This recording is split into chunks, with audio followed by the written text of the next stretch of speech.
Good morning dear students. मैं आपको part 6 कारक के बारे में पढ़ाऊंगी।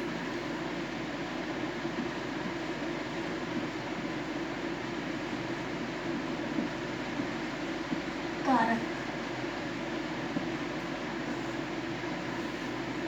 अब यहाँ पे क्वेश्चन उठता है कि कारक क्या होता है, ये कारक किसे कहते हैं। तो जैसे हम आपको उदाहरण बताएंगे, मैंने बाजार से 4 कमीजें खरीदी। माली कल पौधों पानी नहीं दिया। मेरे घर पास प्रेस वाला बैठता है। अध्यापिका समय पर्चे बांट दिए। तो इन वाक्यों में कुछ अधूरा लग रहा है। इन वाक्यों में संज्ञा भी है, सर्वनाम भी है, क्रिया भी है, पर इन सबको जो जोड़ने वाला एक शब्द हम कह सकते हैं, इन शब्दों को जोड़ने वाला एक जो शब्द है वो इसमें नहीं है। तो उसी शब्द को हम कारक कहते हैं।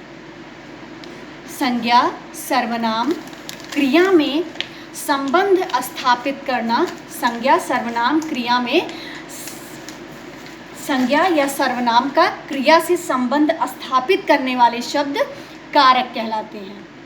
संज्ञा या सर्वनाम का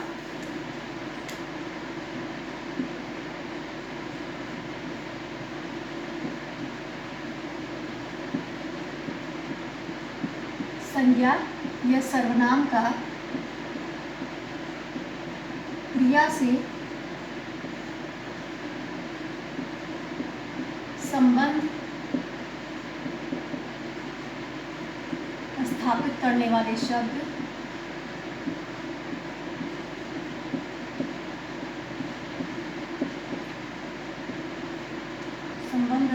करने वाले शब्द कारक कहते हैं, कारक कहलाते हैं।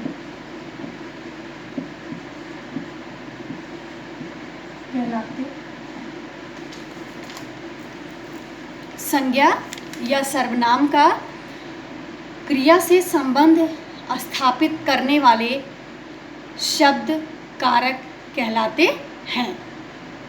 अब कारक 8 प्रकार के होते हैं। कारक जो होते हैं वो 8 प्रकार के होते हैं। इसका एक गीत है, हम आपको बताएंगे।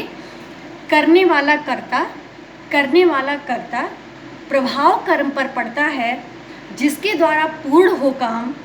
करण कारक लो उसको जान, देना प्रकट को संप्रदान। जुदाई बताता अपादान, संबंध कारक संबंध बताता। अधिकरण क्रिया को लाता, पुकारने में जो आवे काम।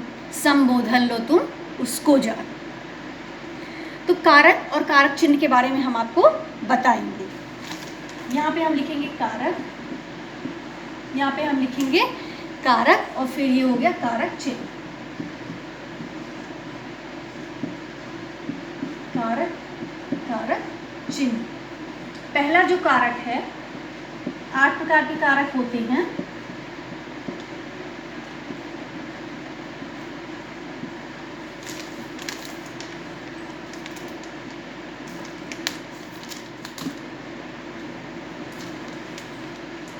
पहला जो कारक है कर्ता। पहला जो कारक है वो कर्ता। इसका चिन्ह क्या है? कर्ता ने। चिन्ह क्या है? ने। कर्ता कारक का चिन्ह क्या होता है? ने। कर्म, दूसरा जो कारक है वो कर्म को। इसका जो चिन्ह है वो को है। कर्ता ने कर्म को करण से के द्वारा, करण से के द्वारा, इसका जो चिन्ह है वो से या के द्वारा। कर्ता ने कर्म को करण से संप्रदान के लिए, संप्रदान को या संप्रदान के लिए, संप्रदान को या के लिए। इसका जो चिन्ह होता है को या के लिए।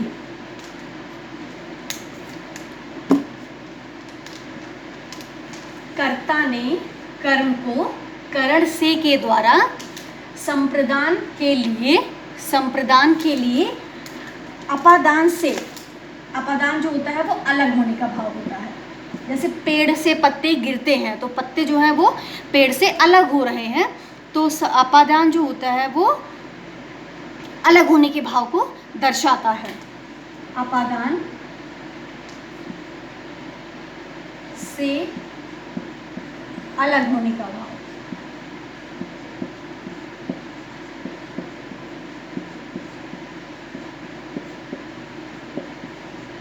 अलग होने का भाव। अपादान से संबंध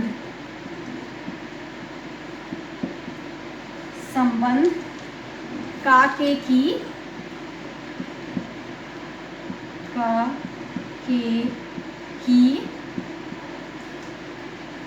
रा रे री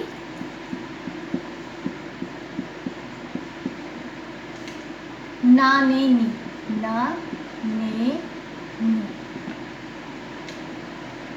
अधिकरण में पर अगला जो कारक है वो है अधिकरण।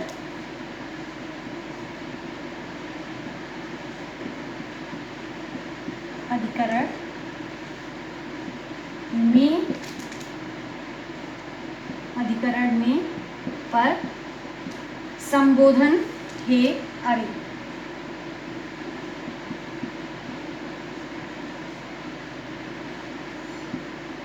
हे अरे, संबोधन हे अरे। कारक किसे कहते हैं? संज्ञा या सर्वनाम का क्रिया से संबंध स्थापित करने वाले शब्द कारक कहलाते हैं। कारक 8 प्रकार के होते हैं: कर्ता, कर्म, करण, संप्रदान, अपादान, संबंध, अधिकरण, संबोधन। अधिकरण, संबोधन। उसके बाद इसका चिन्ह ने, को, से के द्वारा, को के लिए, से, का के की, रा रे री, ना ने नी, में पर, हे अरे, ये सबके अलग अलग चिन्ह हैं। कर्ता कारक का चिन्ह होता है ने, कर्ता ने। कर्म का चिन्ह होता है को,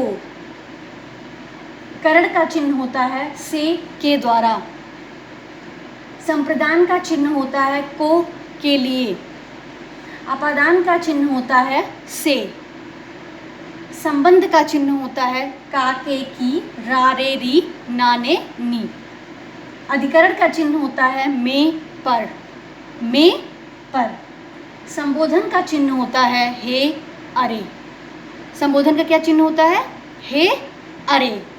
तो ये आपके 8 कारक हैं और इनका चिन्ह आपको बताया गया है। कर्ता ने कर्म को करण से के द्वारा संप्रदान के लिए अपादान से, संबंध का के की, रा रे री, ना ने नी, अधिकरण में पर, संबोधन हे अरे। तो यहाँ पे आपको सबसे पहले आपको कारक के बारे में जानना है कि कारक क्या होता है, कारक क्या होता है। उसके बाद कारक की परिभाषा आप जानेंगे कि संज्ञा या सर्वनाम का क्रिया से संबंध स्थापित करने वाले शब्द कारक कहलाते हैं। संज्ञा हो या सर्वनाम हो, उसका क्रिया से जो संबंध स्थापित करता है, ऐसे शब्दों को हम कारक कहते हैं। कारक 8 प्रकार के होते हैं: कर्ता, कर्म, करण, संप्रदान, अपादान, संबंध, अधिकरण, संबोधन। और इन सब का चिन्ह आपको दिया गया है और ये चिन्ह आप याद करेंगे। पहले आप कारक याद करेंगे कि यह कारक कितने प्रकार के होते हैं। उसके बाद आप इनके चिन्ह को याद करेंगे कि कारक का कौन सा चिन्ह होता है, कारक का कौन कौन सा चिन्ह होता है। और कारक का चिन्ह याद करने के बाद, कारक का चिन्ह याद करने के बाद आप जो है चिन्ह के साथ एक एक कारक को याद करेंगे। कर्ता ने कर्म को करण से संप्रदान के लिए अपादान से, संबंध काके की, रा रे री, ना ने नी, अधिकरण में पर, संबोधन हे अरे, तो आज के इस क्लास में आप जो है कारक किसे कहते हैं वो आपने पढ़ा, और कारक के चिन्ह क्या होते हैं वो आपने पढ़ा। तो इन सबको आप जो है वो याद करेंगे।